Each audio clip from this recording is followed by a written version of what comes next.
Electric charge और second electric field. Okay, तो कल हमने 1.8 टॉपिक कंप्लीट किया, आज हम 1.9 कंप्लीट करेंगे। 1.9 is electric field line. Okay, magnetic field line, electric field line मेरे ख्याल से कम पता चलेगा, लेकिन मैग्नेटिक फील्ड लाइन आपने पहले इनिशियली पढ़ा था। सपोज बार मैग्नेट है, बार मैग्नेट की फील्ड लाइन ड्रॉ करनी है, इसके बार मैग्नेट में दो पोल होंगे, नॉर्थ पोल और साउथ पोल। ओके, और फील्ड लाइन स्टार्ट होते हैं north pole to south pole. Okay, तो बार मैग्नेट की फील्ड लाइन हमें पहले ड्रॉ की, सपोज एन और S, so field line from north pole to south pole, but in magnet south pole to north pole। ये जो field line है वो इंटेंसिटी ऑफ फील्ड कैलकुलेट करने के लिए ज्यादा यूजफुल है। इंटेंसिटी ऑफ फील्ड कैलकुलेट करने में सबसे ज्यादा इंपॉर्टेंट मतलब ये डायग्राम है। तो एक चीज और भी बता सकते हैं कि पिक्टोरियल रिप्रेजेंट मतलब पिक्चर से आपको रिप्रेजेंट करना है, ओके, किसी भी फील्ड को, तो उसके लिए फील्ड लाइन होती है। बाद में इलेक्ट्रिक फील्ड हो, मैग्नेटिक फील्ड हो, gravitation field, field line draw करेंगे तो फील्ड की इंटेंसिटी या फील्ड किस तरह से डिस्ट्रीब्यूट है तो आपको पता चल जाएगा। क्लियर? हमको इलेक्ट्रिक फील्ड की फील्ड लाइन ड्रॉ करनी है, तो जब हमने लास्ट लेक्चर के अंदर वो पॉइंट चार्ज की इलेक्ट्रिक फील्ड लिखी थी, कल हमने जो पढ़ा था ना, कल जो हमने पढ़ा वो क्या पढ़ा था? सबसे पहले electric field for point charge, formula क्या थी? कल एक और फॉर्मूला हमने लिस्ट में ऐड की, E is equal to kq by r square, in vector format E is equal to kq upon r square into r caret। Okay, तो ये जो फॉर्मूला है वो इलेक्ट्रिक फील्ड की है, और इससे हम फील्ड लाइन जब ये कंप्लीट हुआ था, ओके, तो मैंने एक डायग्राम बनाया था कि suppose q greater than 0, q greater than 0 मतलब पॉजिटिव चार्ज है, तो पॉजिटिव चार्ज की सभी फील्ड लाइन आउटसाइड होगी। कल एक और भी स्टेटमेंट दिया, electric field is vector physical quantity, electric field vector physical quantity. तो डायरेक्शन क्या होगी? तो positive charge to negative charge, electric field की direction positive charge to negative charge. तो यहाँ Q ग्रेटर देन 0 है, ये हमने क्या लिखा? Q ग्रेटर देन 0 मतलब ये पॉजिटिव चार्ज है, तो सभी फील्ड लाइन बाहर की ओर ड्रॉ करेंगे। लेकिन similarly suppose Q less than 0 है, तो सभी वेक्टर इनसाइड होगा। इस तरह की डायग्राम ड्रॉ करनी है, इस तरह की डायग्राम हमको ड्रॉ करके देना है। लेकिन टेक्स्ट बुक में जो डायग्राम है इसमें और आगे भी ऐसे वेक्टर होंगे, देखो और वो वेक्टर की जो लेंथ है वो इससे कम है, इससे आगे जाए तो और कम लेंथ वाली वेक्टर हम ड्रॉ करेंगे। क्यों? तो इस फॉर्मूला से पता चलता है कि electric field is inversely proportional to square of distance. मतलब यहाँ से जैसे जैसे आगे जाएंगे फील्ड की इंटेंसिटी कम होती जाएगी, फील्ड की इंटेंसिटी क्या होगी? कम। तो टेक्स्ट में और डायग्राम होंगे कि field line for positive charge और field line for negative charge. Clear? तो सबसे पहले दो डायग्राम हमको याद रखने हैं कि फील्ड लाइन ड्रॉ कैसे करेंगे। तो फील्ड लाइन ड्रॉ करने के लिए क्या करना है? जैसे हमने मैग्नेट के लिए, चलो मेरे पास एक बार मैग्नेट है, इसकी फील्ड लाइन कैसे ड्रॉ करते थे? आगे वाले स्टैंडर्ड में हमने इस बार मैग्नेट की फील्ड लाइन ड्रॉ की थी, एन से स्टार्ट होकर एस टू साउथ। वो निडल, मैग्नेटिक निडल यूज करते हैं। मैग्नेट निडल जैसे जैसे आप रोटेट करेंगे और जिस तरह से रोटेट होती है उसके आगे हम डॉट लगते जाएंगे और फील्ड लाइन ड्रॉ हो जाती है। तो यहाँ क्या करना है, जिस पॉइंट पे आपको फील्ड कैलकुलेट करनी है वहां टेस्ट चार्ज रखो, टेस्ट चार्ज पे लगने वाली फोर्स किस डायरेक्शन में है ऐसा वेक्टर ड्रॉ करो, वो फील्ड लाइन होती है। सपोज मैंने यहाँ एक चार्ज रखा, टेस्ट चार्ज, टेस्ट चार्ज होता है Q is equal to 1 coulomb, Q is equal to 1 coulomb positive charge. Suppose यहाँ लगने वाली फोर्स इस डायरेक्शन में है, तो इस इलेक्ट्रिक चार्ज की फील्ड लाइन हुई, इसकी क्या होगी? फील्ड लाइन होगी। ओके, तो फील्ड लाइन ड्रॉ करने का मतलब क्या है? इलेक्ट्रिक फील्ड को पिक्चर तौर पे, मतलब पिक्टोरियल तौर पे हम इसको रिप्रेजेंट करते हैं कि जैसे जैसे यहाँ से आप बाहर जाएंगे, देखो वेक्टर की लेंथ सॉरी डिक्रीज होती है, यहाँ भी डिक्रीज होता है, इसका मतलब जैसे जैसे आगे जाएंगे डिस्टेंस के साथ इलेक्ट्रिक फील्ड डिक्रीज होती है। और ये फार्मूला में दिया है, E is equal to kq by r square, जैसा जैसा डिस्टेंस इंक्रीज होगा क्या होगा, डिक्रीज होगा। ओके, एक और भी स्टेटमेंट है जो हमको एमसी के लिए याद रखना है। The magnet of field line represent by the density of field line.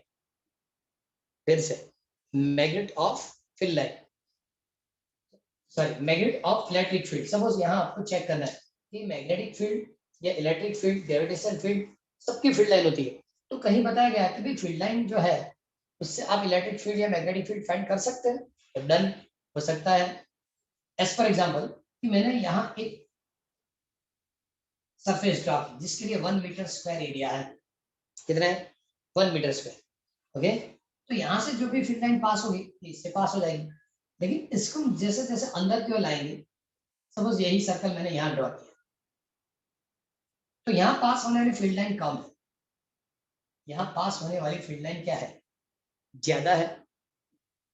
दिख रहा है फ्रेंड? यहाँ लिखेंगे ये 1 मीटर स्क्वायर वाली सर्कल, तो यहाँ से 1 या 2 पास होगी, यहाँ आएंगे तो 1 2 3 तो दिखाई देती। तो जैसे जैसे अंदर जाएंगे नंबर ऑफ फील्ड लाइन ज्यादा से ज्यादा इस सरफेस से पास होगी। तो इसका मतलब सरफेस से पास होने फील्ड लाइन की नंबर इंक्रीज होती है, तो इसका मतलब इलेक्ट्रिक फील्ड भी इंक्रीज होता है। एज फॉर एग्जांपल इस डायग्राम से मैं भी एक्सप्लेन कर सकता हूँ। देखो ये मैग्नेटिक फील्ड के लिए N2S। ओके, सपोज मैंने यहाँ एक सर्कल ड्रॉ किया, यही 1 मीटर स्क्वायर वाला, कितनी फील्ड लाइन पास हुई? ये 2। लेकिन यही सर्कल मैंने यहाँ ड्रॉ कर दिया, कितनी फील्ड लाइन पास हुई? 1 2 3 एंड 4। 4 4। इसका मतलब यहाँ जो इलेक्ट्रिक, सॉरी यहाँ जो मैग्नेटिक फील्ड है से ज्यादा मैग्नेटिक फील्ड यहाँ है। तो यूनिट क्रॉस सेक्शन एरिया से, मैंने एरिया लिया था 1 metre square, unit cross section area से पास होने वाली नंबर ऑफ फील्ड लाइन ज्यादा है, तो इसका मतलब फील्ड की इंटेंसिटी ज्यादा है। एरिया से पास होने नंबर ऑफ फील्ड लाइन ज्यादा, तो इसका मतलब इंटेंसिटी ज्यादा है। यहाँ 2 है तो इंटेंसिटी कम है, यहाँ 4 है इंटेंसिटी ज्यादा है। यहाँ चेक करो सिर्फ 1 सिंगल लाइन पास हो रही तो इंटेंसिटी कम है, या नंबर ऑफ फील्ड लाइन ज्यादा पास, तो मतलब यहाँ फील्ड की इंटेंसिटी ज्यादा है। इसके मैंने वो स्टेटमेंट दिया, the magnet of field is represented by the density of field line.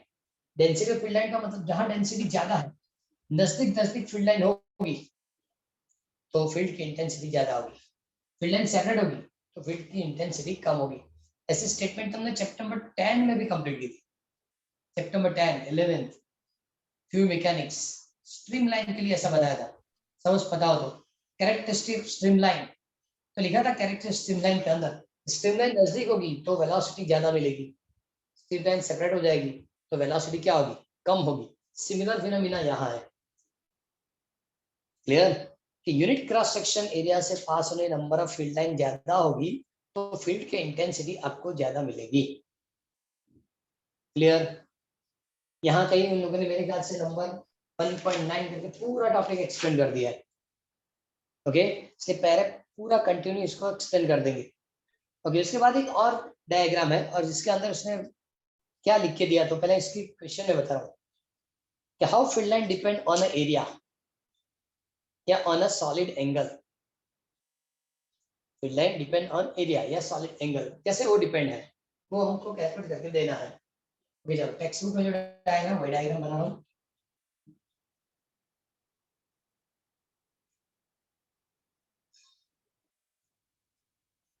Suppose यहाँ ओरिजिन है, इलेक्ट्रिक चार्ज होगा Q, के बाद उसने इस तरह की डायग्राम बनाई है और सभी फील्ड लाइन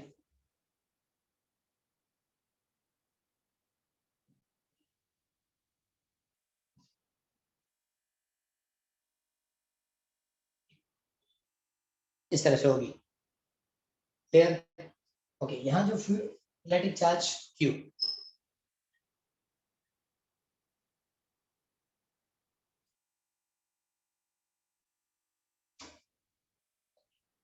ये जो सरफेस ड्रॉ करके दी,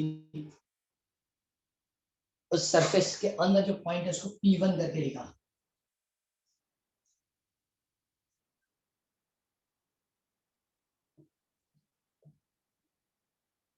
P1। ओके, यहाँ एक क्रॉस सेक्शन ड्रॉ किया, इसको लिख के दिया आर, बाद में सबसे बड़ा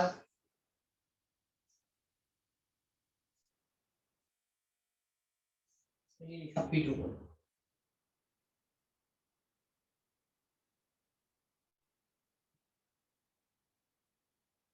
और यहाँ एक सरफेस ड्रॉ करके भी इधर कहीं भी ड्रॉ करो चलेगा, यहाँ ड्रॉ कर देते हैं, एस करके लिख सकते हैं, बराबर। ओके, सेकेंड चैप्टर में सॉलिड एंगल की एक फॉर्मूला थी, सॉलिड एंगल और plane angle. Plane angle delta theta is equal to delta L by R, but solid angle is equal to delta omega, and delta omega equal to delta S by R square. Plane angle मतलब arc upon radius, solid angle तो area upon R square, area upon R square, इस type की formula होती है। सबसे पहले तो उन लोगों ने लिखा कि यहाँ हमने चेक किया कि electric field due to small Q, सभी फील्ड लाइन बाहर के मतलब जो चार्ज है पॉजिटिव चार्ज है,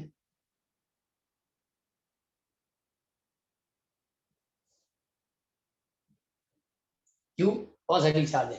ओके, तो सभी फील्ड लाइन कहाँ की ओर मिलेगी, बाहर की। ओके, इसके लिए जो एरिया लिखनी है ये वाली फॉर्मूला यूज कर सकते हैं। तो सबसे पहले आप डिसाइड करेंगे ये जो डिस्टेंस है वो कितना होगा,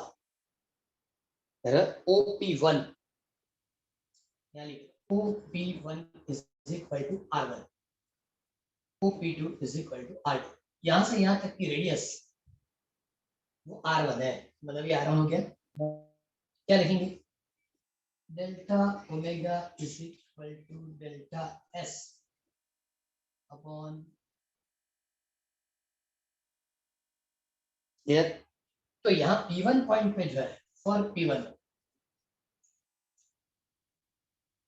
सो delta S is equal to क्या लिखेंगे, R1 square into delta omega. पहले यहाँ तक पता चला। देखो डायग्राम के अंदर ओरिजिन पे capital sorry small Q electric charge positive है, सभी फील्ड लाइन बाहर की ओर मिलेगी, क्लियर। मैंने इलेक्ट्रिक चार्ज से R1 डिस्टेंस, कितना डिस्टेंस R1, मतलब यहाँ तक की डिस्टेंस R1 और यहाँ से यहाँ तक की डिस्टेंस क्या होता है R2।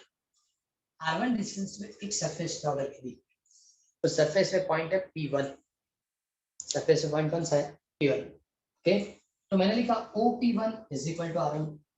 सिमिलरली यहाँ से एक और सरफेस बने, कितने डिस्टेंस पे R2, सरफेस पे कौन सा पॉइंट है P2, तो ये R2 ये भी R2 होता है, OP2 is equal to R2।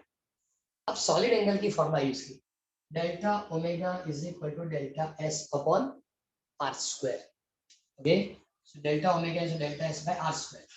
Now for P1, P1 के लिए लिखना है delta S is equal to, ये इधर मल्टीप्लाई हो जाएगा, इधर मल्टीप्लाई होगा, तो इसका मतलब R1 square into delta omega.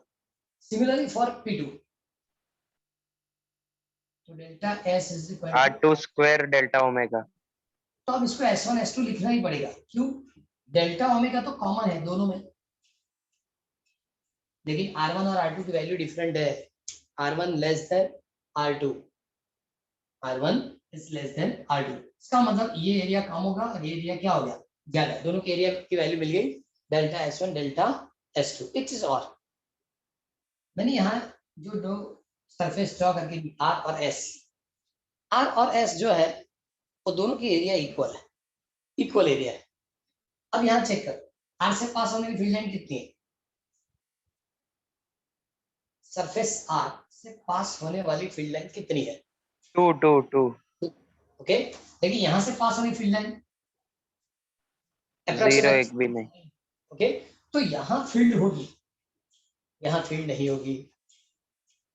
Okay, ये ऐसा भी बता सकते हैं क्या नंबर ऑफ फील्ड लाइन ज्यादा पास होगा। सपोज मान लो कि मैंने यहाँ बीच में भी एक फील्ड लाइन बना दी,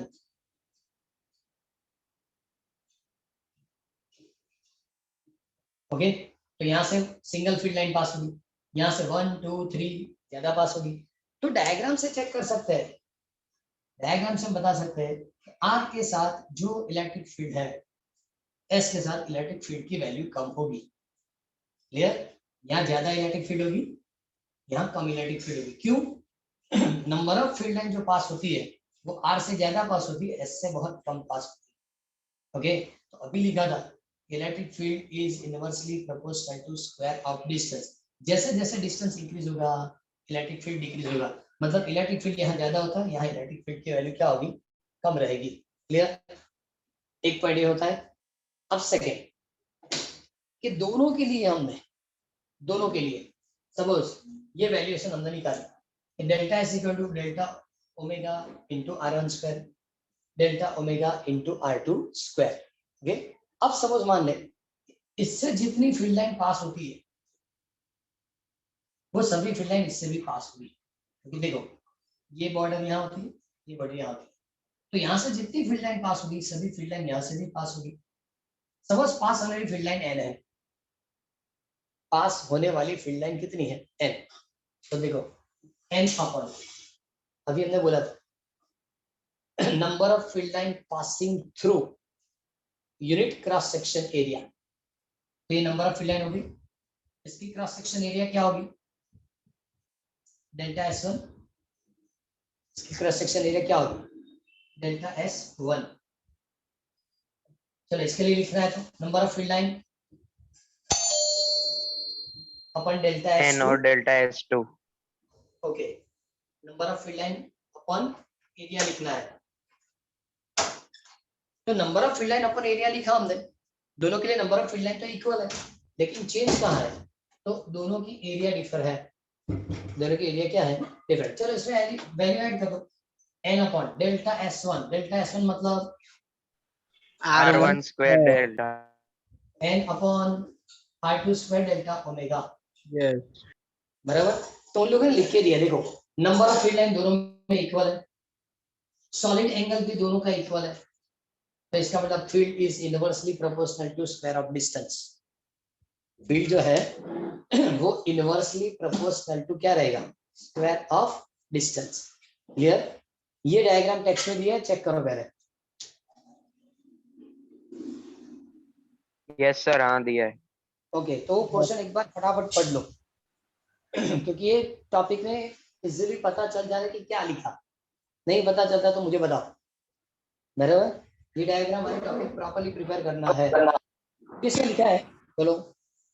इसमें लिखा है कि how field line depend on area और ऑन अ सॉलिड एंगल। तो एरिया में तो बताएं कि दोनों की एरिया इक्वल है, लेकिन यहाँ से नंबर ऑफ फील्ड लाइन ज्यादा पास होती है, यहाँ से कम, मतलब यहाँ इंटेंसिटी ज्यादा है, यहाँ इंटेंसिटी कम। बाद में जो एक्सप्रेशन दी वो सॉलिड एंगल के लिए दी, ये सॉलिड एंगल की। तो यहाँ चेक किया number of field line equal है, सॉलिड एंगल इक्वल है, तो इसका मतलब field is inversely proportional to square of distance. एक बार प्रॉपर्ली कंप्लीट कर दो।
सर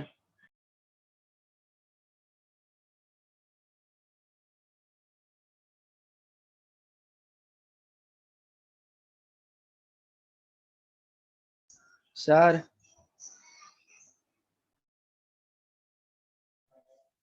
बताओ सर ये सॉलिड एंगल फिर से बताओ। क्या सॉलिड एंगल। याद रखना है, यही प्रॉब्लम रहती है। अब क्या होगा, सॉलिड एंगल 11th में पढ़ाया था। सॉलिड एंगल की डेफिनेशन यही है कि एरिया अपन रेडियस। प्लेन एंगल क्या होता है, 2 डायमेंशन में जो एंगल बनता है उसको प्लेन एंगल बताया जाता है। समझ यहाँ एक पॉइंट है, तो इसके साथ कनेक्ट कर दो। ये एंगल क्या लिखेंगे, थीटा, ओके, या डेल्टा थीटा, जो भी लिखा है। सपोज मैंने लिखा है डेल्टा थीटा। इस लेंथ, ये जो लेंथ है, ओके, इसको डेल्टा एल करेंगे। कौन सी लेंथ, ये delta L R upon radius. So delta L by R is a plane angle. इसको क्या कहता है, प्लेन एंगल। लेकिन सपोज 2 डायमेंशन के अंदर कोई सरफेस है, तो मैंने एक सरफेस ड्रॉ कर दी जिसकी एरिया की वैल्यू डेल्टा एस है। तो ये सरफेस ओरिजिन के साथ जो एंगल क्रिएट करेगी, ये डेल्टा ओमेगा, जिसको प्लेन एंगल नहीं सॉलिड एंगल बताया जाता है। And solid angle equal to delta S upon radius R. So solid angle is equal to delta S upon R square. Delta S upon R square, इस तरह की definition होती है। यही फॉर्मूला ये इलेक्ट्रिक फील्ड में यूज किया है। ये इलेक्ट्रिक फील्ड में वैसे ही यूज किया है ये, और बीच में जो हमने क्रॉस सेक्शन बना है वो सरफेस, और उसके अंदर जो एंगल बनता है। आज मतलब उन लोगों ने क्या, प्लेन एंगल तो आप जानते हैं, लेकिन सॉलिड एंगल कभी कभी आएगा। सॉलिड एंगल पता है, solid angle is equal to area upon R square and plane angle equal to R upon radius. इस तरह से याद रखना है। पूरा पेज उन लोगों ने ड्रॉ करके दिया है, देखो डायग्राम बनाने के बाद पूरे पेज में यही एक्सप्लेनेशन है।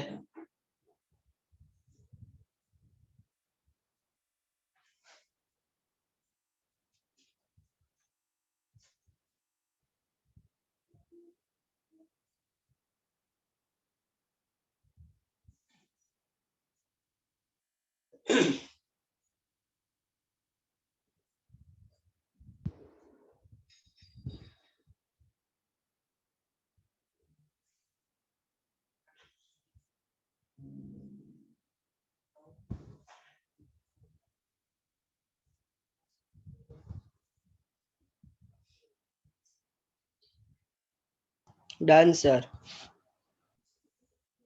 है कोई डाउट किसी को? सर पेज में लास्ट में दिया भी है कि solid angle cone measured of a cone, last में नोट कर में देंगे। उनको पता है कि 11th में था, नई फॉर्मूला पता चलेगी, तो वो सब कुछ तो आपको देंगे। लेकिन पता चलना कि क्या है सॉलिड एंगल है क्या, उसमें फॉर्मूला तो दे दी। लेकिन क्या होता है कि किसी सरफेस से ओरिजिन पे बनने वाले angle is solid angle, okay, और किसी लाइन से बनने वाले एंगल से प्लेन एंगल। क्लियर? देखो जो आपने लास्ट इसमें स्टेटमेंट पढ़ा होगा, जो मैंने लिखा था ये वाली फॉर्मूला के बाद, ओके, तो इसमें लिखा है उसने, देखो the strength of the field is clearly has the 1 upon r square। लिखा है इसने? हाँ, द स्ट्रेंथ ऑफ फील्ड। हाँ, 1 upon yes sir, 1/r²। 1 upon r square जो हमने कंक्लूड करके दिया। m इक्वल, देखो नंबर ऑफ फील्ड लाइन यहाँ से जितनी पास होती है उतनी नंबर ऑफ फील्ड लाइन यहाँ से पास होगी। यहाँ जो डेल्टा ओमेगा है वही डेल्टा ओमेगा यहाँ है, क्योंकि दोनों की है। देखो यहाँ सरफेस कम होगी तो डिस्टेंस कम होगा, ये सरफेस ज्यादा है तो डिस्टेंस भी ज्यादा है। इसका मतलब कि सॉलिड एंगल दोनों के इक्वल है। ये जो सरफेस बनाई उसने यहाँ एंगल बनाया, तो इस सरफेस ने भी यहाँ ही एंगल यानी बनाया। डेल्टा ओमेगा भी इक्वल है। हाँ, डेल्टा ओमेगा भी इक्वल है। तो इसका मतलब ये दोनों की जो फील्ड है वो inversely proportional to square of distance. तो कल ही बता दिया था कि पॉइंट चार्ज की electric field is inversely proportional to square of distance. Okay, या नीचे एक और लाइन है जो एमसीक्यू के काम में आएगी। The picture of the field line was invented by Faraday. Faraday ने सबसे पहले इलेक्ट्रिक फील्ड मैग्नेटिक फील्ड की फील्ड लाइन ड्रॉ करके दी थी। ये फील्ड लाइन की कंसेप्ट जो है, ओके, वो फैराडे ने कंप्लीट करके दी थी। ओके चल, आगे वाली टॉपिक इसमें फील्ड लाइन नहीं, फील्ड लाइन लेंथी है, टेक्स्ट में ज्यादा नहीं दिया, लेकिन अब जो इंफॉर्मेशन कंप्लीट करेंगे वो कैरियर में भी काम में आएगी और एमसीक्यू के तौर पे भी रहेगा। ये अभी सेम देख, बोलो, draw the field line of simple charge distribution. Simple charge distribution मतलब डिफरेंट डिफरेंट चार्जेस होंगे तो उसकी फील्ड लाइन कैसे ड्रॉ करेंगे। चलो मैंने दो तो आपको ड्रॉ करके दे दी, दो, कौन कौन सी, पॉजिटिव चार्ज और नेगेटिव चार्ज। टेक्स्ट में चेक करो 25 पेज के ऊपर नंबर ऑफ डायग्राम 1 2 3 4 है, है 1 2 3 4 है। हाँ सर, और दो पॉजिटिव नेगेटिव है और दो दिया है, सी ए बी सी डी। आपको पता चल गया होगा आपको कि Q ग्रेटर देन 0 तो फील्ड लाइन सभी बाहर की ओर ड्रॉ करनी है, लेकिन Q लेस देन 0 तो सभी फील्ड लाइन अंदर की ओर ड्रॉ करनी है। क्लियर। लेकिन सेकंड जो बताया ना वो दो पॉजिटिव चार्ज के लिए है, समझ, ये भी पॉजिटिव चार्ज और ये भी पॉजिटिव, इसको लिखेंगे तो आप दोनों पॉजिटिव चार्ज है तो फील्ड लाइन बाहर की ओर होनी चाहिए। तो देखो उसने इस तरह से ड्रॉ करके दिया होगा, यस और बाद में जैसे इधर होती है, जिस जिस टाइप के डायग्राम इधर बना उतना ही नीचे बनना चाहिए। ये सब सेंटर लाइन है, इधर और इधर इक्वल डिस्ट्रीब्यूशन होना चाहिए। क्लियर। अब पॉजिटिव है तो सबको बाहर की ड्रॉ करके देना है एरो, जो डायग्राम यहाँ बना वो सामने वाली साइड पे भी बनाना है। बराबर।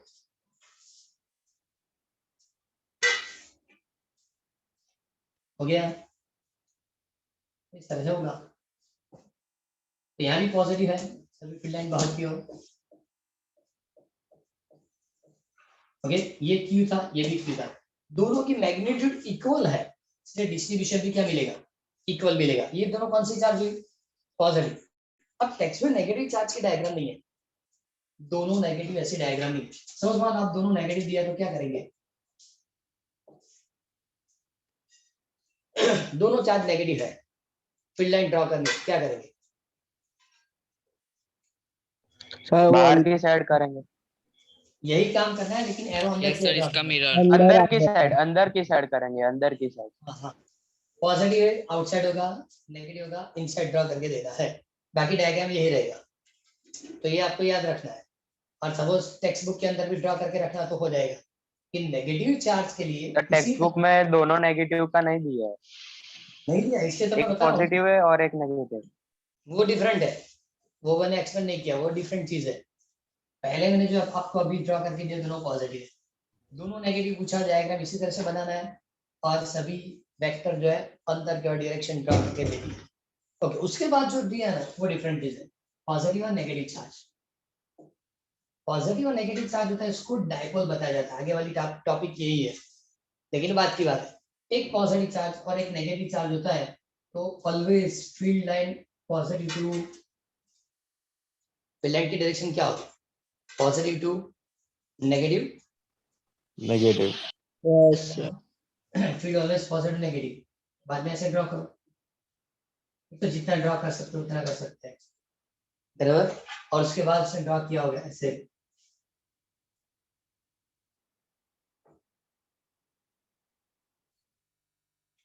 आपने यहाँ 1 2 3 4 5 बनाया तो यहाँ भी 1 2 3 4 5, क्यों, जो लाइन यहाँ से निकलती है वो उधर जाएगी। ओके, ये पॉजिटिव चार्ज है तो एरो क्या करना पड़ेगा, बाहर की ओर। लेकिन ये नेगेटिव चार्ज है, सभी एरो कहाँ होगा, अंदर की ओर। देखो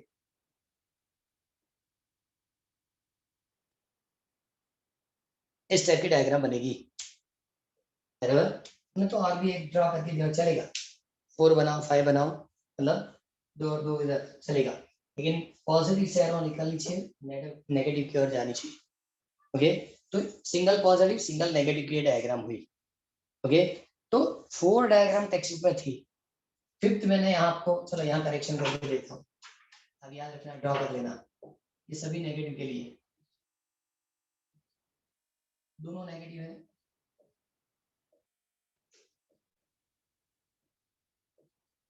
एरो अंदर कर दो,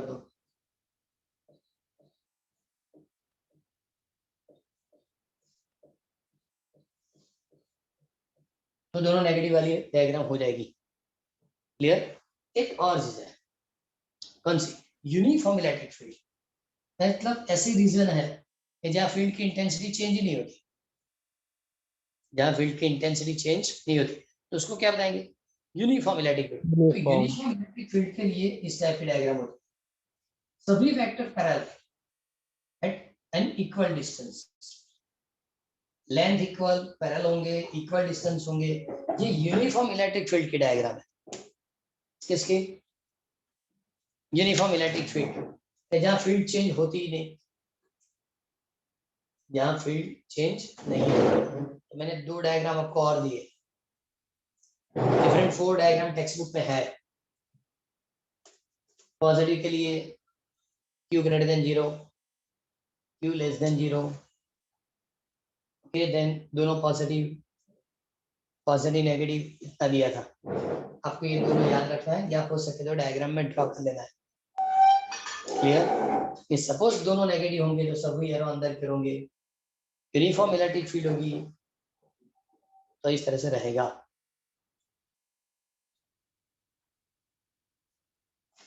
टेक्स्ट बुक में ऊपर जगह तो वहां ड्रॉ कर दो, तो पढ़ते वक्त ही याद रहेगा, नहीं इसको भूल जाएंगे।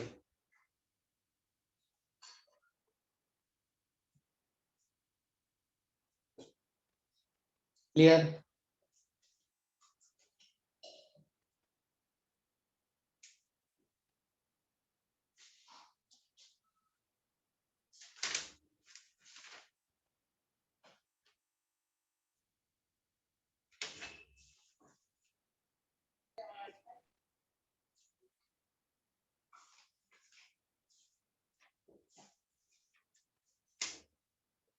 है कोई डाउट इसमें? No, sir. No, sir. आपके ड्रॉ कर देना। एक चीज और, ये डायग्राम जो मैंने बनाया तो इसका मतलब यहाँ पॉजिटिव चार्ज होंगे, उधर जा रहे हैं मतलब यहाँ क्या होंगे, Negative. हाँ, क्योंकि field always positive to negative, field line भी पॉजिटिव टू नेगेटिव।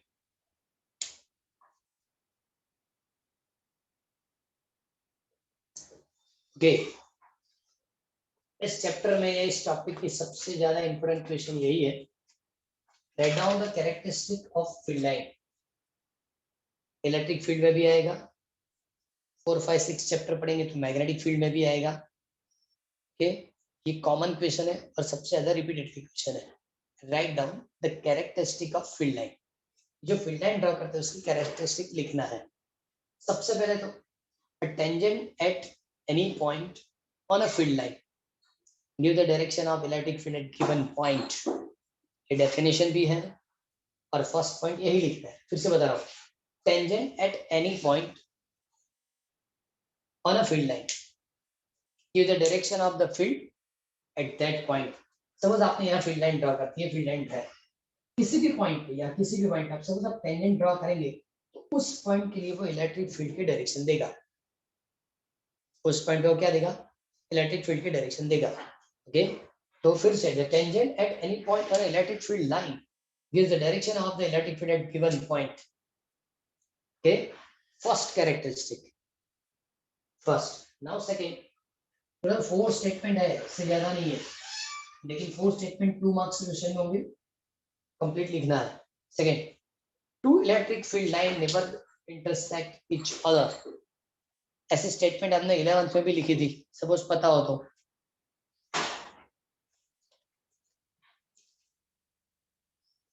ऐसे स्टेटमेंट हमने 11th में भी लिखी थी, two field line never intersect each other. ये 12th में है, characteristic of field line, characteristic of field line. Okay, लेकिन 11th में कैरेक्टरिस्टिक ऑफ स्ट्रीम लाइन में था। 2 स्ट्रीम लाइन कभी इंटरसेक्ट नहीं करी। चलो फील्ड लाइन में बताओ, सबसे फील्ड लाइन मैंने ड्रॉ की, मैंने एक फील्ड लाइन यहाँ से ड्रॉ की और सपोज ऐसे ड्रॉ कर दी, तो दोनों फील्ड लाइन इंटरसेक्ट हो गई।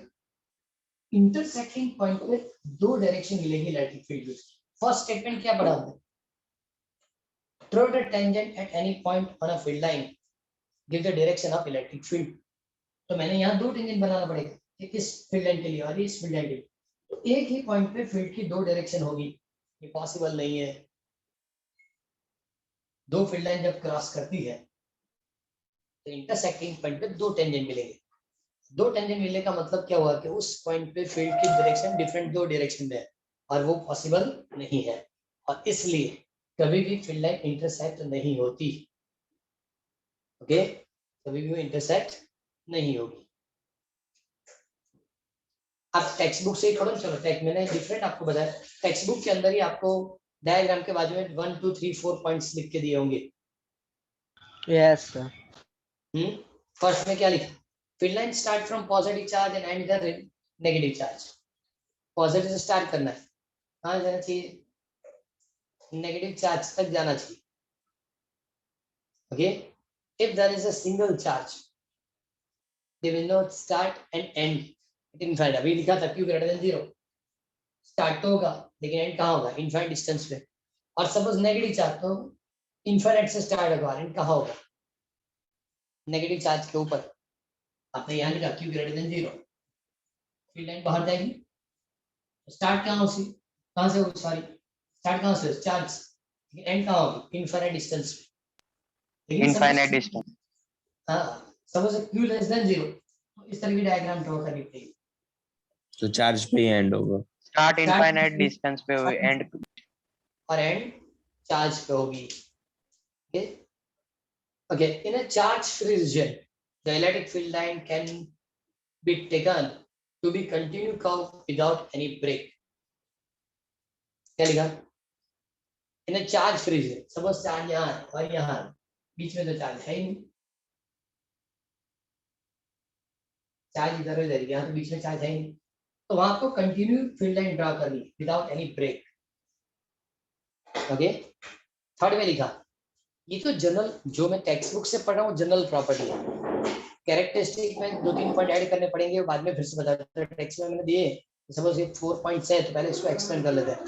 ओके, थर्ड पॉइंट में क्या लिखा, two field line never cross each other. आ गया फिर से हम वही कि दो फील्ड लाइन कभी क्रॉस नेवर इंटरसेक्ट।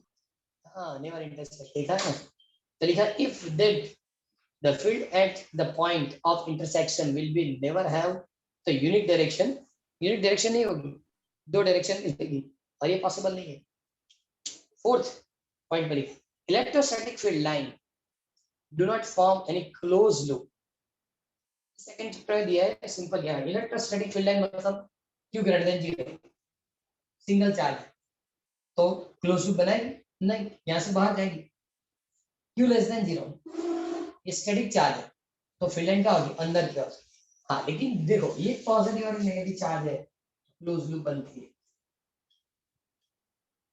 ओके, तो सिंगल चार्जेस कभी, इलेक्ट्रिक फील्ड और मैग्नेटिक फील्ड की सबसे बड़ी डिफरेंस ये है, सबसे बड़ी डिफरेंस कि इलेक्ट्रिक फील्ड में आपको positive charge negative charge separately मिलता है, लेकिन मैग्नेटिक फील्ड में ऐसा मैग्नेट नहीं मिलेगा जिसको नॉर्थ पोल है और दूसरे को साउथ पोल है, पॉसिबल ही नहीं है।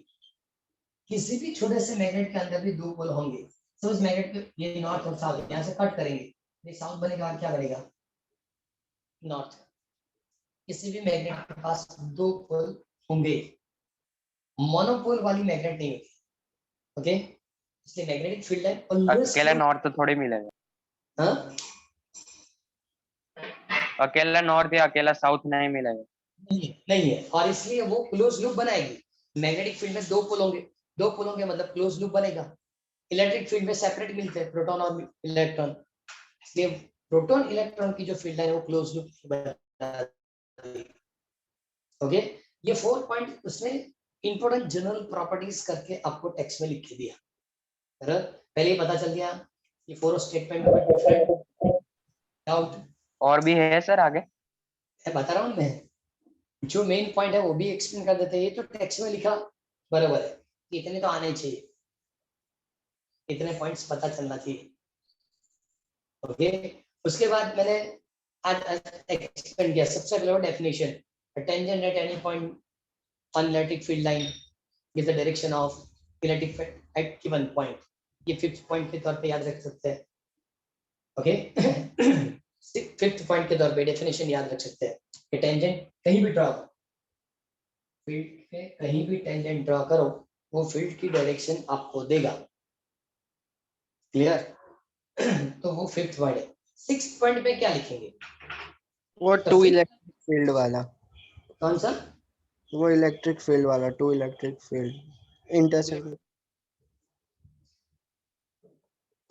वो तो आ गया ना, इसमें लिखा ना इंटरसेक्टिंग नहीं होगी तो बता दिया। वो तो दिया है 4th तो पॉइंट। क्या है, मैंने जो नहीं दिया उसकी बात कर रहा हूँ। ये 4 पॉइंट के बाद फील्ड की डेफिनेशन लिखनी है, फील्ड लाइन की डेफिनेशन लिखनी है कि किसी भी पॉइंट पे आप टेंजेंट ड्रॉ करो फील्ड की डायरेक्शन देगा। बराबर, ये 5th पॉइंट था। वो अब 5th पॉइंट लिखे। हाँ 6 पॉइंट में क्या है? Field line for uniform electric field are equidistance and parallel to each other. अभी मैंने ड्रॉ किया था फील्ड लाइन फॉर हाँ uniform. Uniform, field line for uniform electric field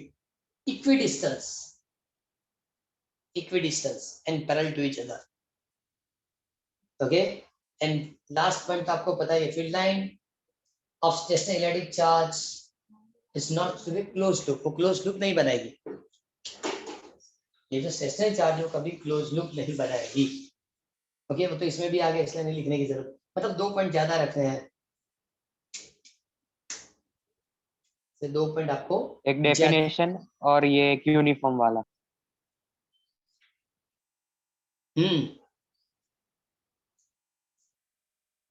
बराबर। एक यस बार सर। स्टेटमेंट फटाफट कंप्लीट कर दो।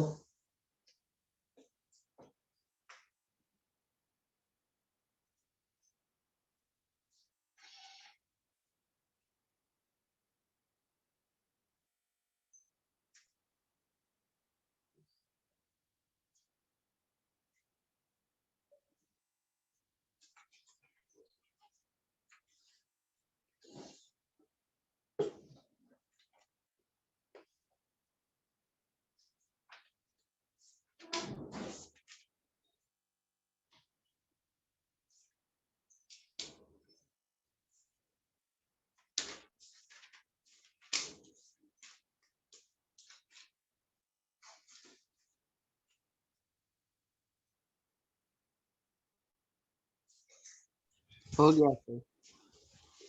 हो गया है।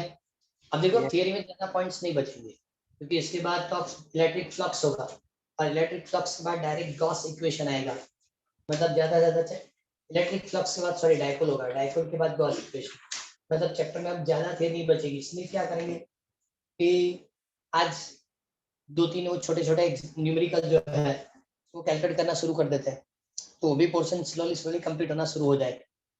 ओके, कौन से इक्वेशन? तो मैं तीनों इक्वेशन फिर से लिख देता हूँ जिससे हमको ये कैलकुलेट करना है। अब तक जो इक्वेशन हमने कंप्लीट किए अब तक वो 3 ही है इस चैप्टर में। सबसे पहले तो Q इज इक्वल टू यानी F is equal to K Q1 Q2 by R square, E is equal to KQ by R square. Okay, इस तरह की फॉर्मूला है। ये तीनों से न्यूमेरिकल होंगे। ओके, सबसे पहले एक काम करो, एक्सेस के न्यूमेरिकल चेक करो। एक्सेस में पहले फर्स्ट न्यूमेरिकल,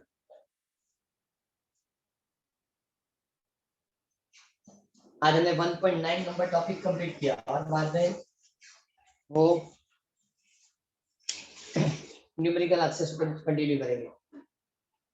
1.1 टेक्स्ट में दिया,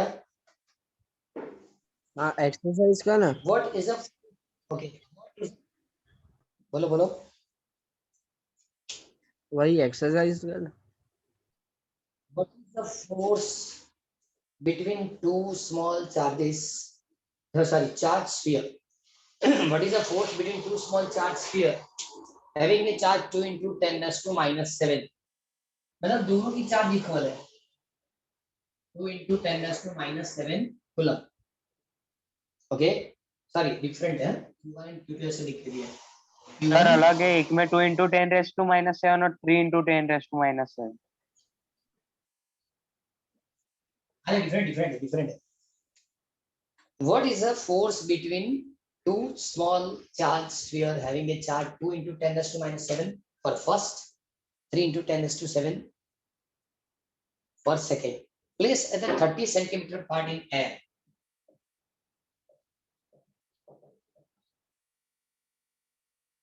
ओके, सो ना फोर्स की formula F equal to Q A Q1 Q1 I Q2 okay, upon. आपने चीज बस से लेके जाना पड़ेगा। सर ये तो 9 into 10 raised to हाँ, 9 into 10⁻⁹ यूनिट लिखना, newton metre square upon coulomb square, newton metre square upon coulomb Coulomb. Square.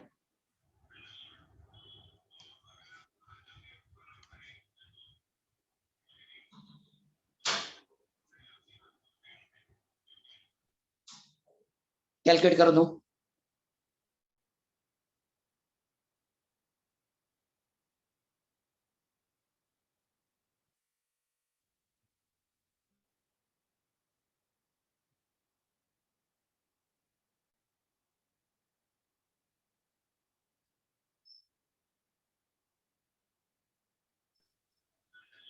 Sir 600 just a मतलब minute, 6 into 10 raised to -3. Just a minute.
Okay, क्या आंसर बताया आपने?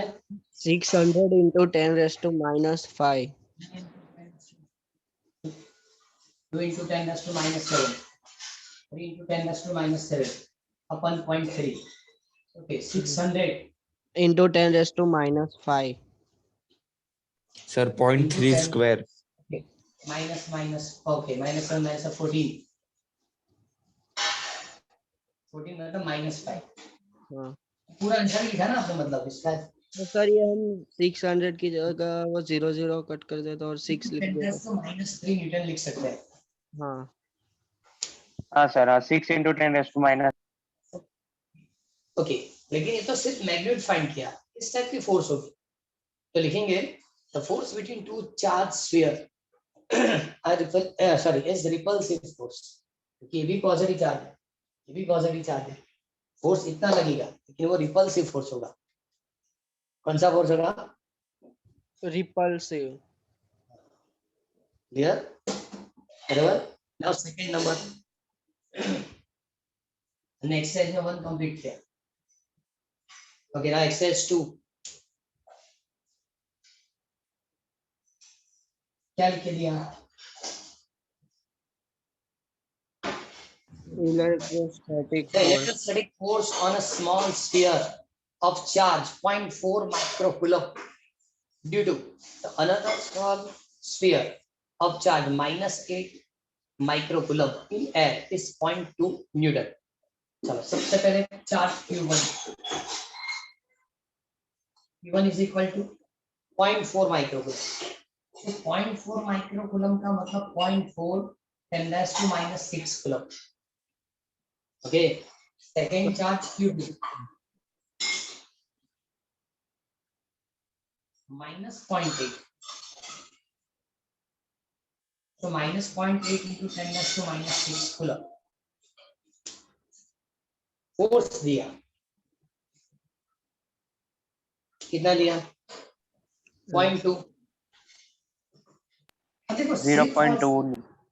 हाँ, सिर्फ और सिर्फ मैग्नीट्यूड जब कैलकुलेट करनी है ना, क्योंकि फर्स्ट क्वेश्चन में लिखा है what is the distance between two sphere, मतलब आर कैलकुलेट करना है। सब कुछ दिया था, आर तो हो जाएगा, लेकिन एक चीज याद रखो, F is equal to K Q1 Q2 by R square. जब आप सब्स्टिट्यूट करेंगे पहले लिखेंगे R square is equal to F given sorry तो k की value 9 into 10 raised to 9 q1 is equal to 0.4 10 raised to minus 6 but q2 is equal to 0.8 10 raised to minus 6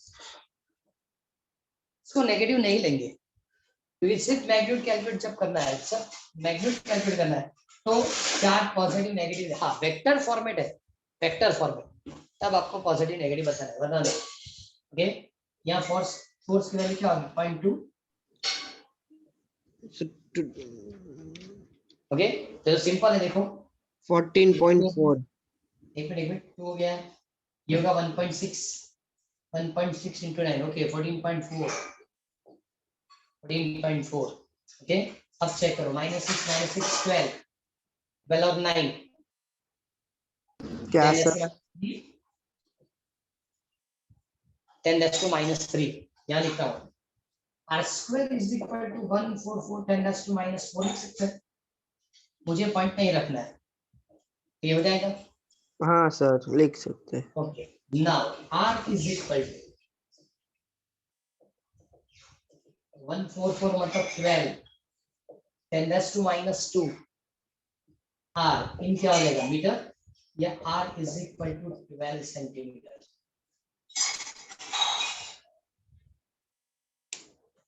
sir metre में नहीं metre में लिखा ना minus में नहीं लिखा है तो 12 सेंटीमीटर हाँ हाँ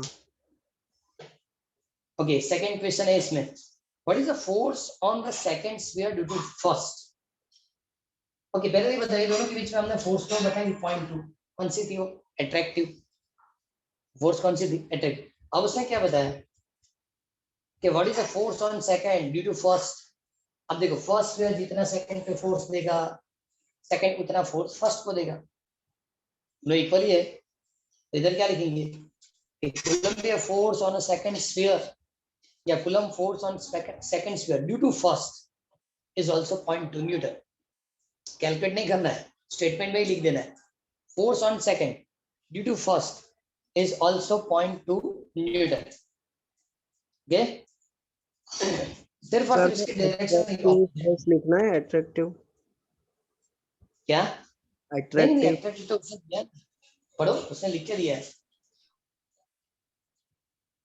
क्या लिख के दिया एक पॉजिटिव चार्ज होगा नेगेटिव होगा तो फोर्स कौन सा होगा हाँ लिखना तो आप रिप्रेजेंट कर सकते हैं ओके आप रिप्रेजेंट कर सकते हैं सेकंड क्वेश्चन में ओके ये force on second due to first is also 0.2 newton attractive force but the direction is opposite पहले से डायरेक्शन क्या होगी ऑपोजिट चलो कोई बात नहीं दो ही क्वेश्चन रखते हैं एक्स्ट्रा एक्सरसाइज 1 एक्सरसाइज 2 ओके और 1.9 नंबर टॉपिक हमने कंप्लीट की है इतना याद रखना सर पीडीएफ सेंड करोगे आज कर देंगे ना पीडीएफ अभी इसलिए नहीं कराओगे पहले वो कंप्लीट कर दो बाद में सबकी पीडीएफ रखेंगे फिर वो बहुत सारे क्वेश्चन है वो लिखना बाकी आधे ही हुए हाँ इसलिए मैंने इसलिए अभी बीच में एग्जाम चल रही इसलिए मैंने ज्यादा पहले से आपको सेंड नहीं कर दिया कर दें तो मैं तो मेरे पास तो है ही मैं तो फटाफट सेंड करके दूंगा लेकिन आपको भी लिखना है तो आपके पास रखेंगे इससे क्या फायदा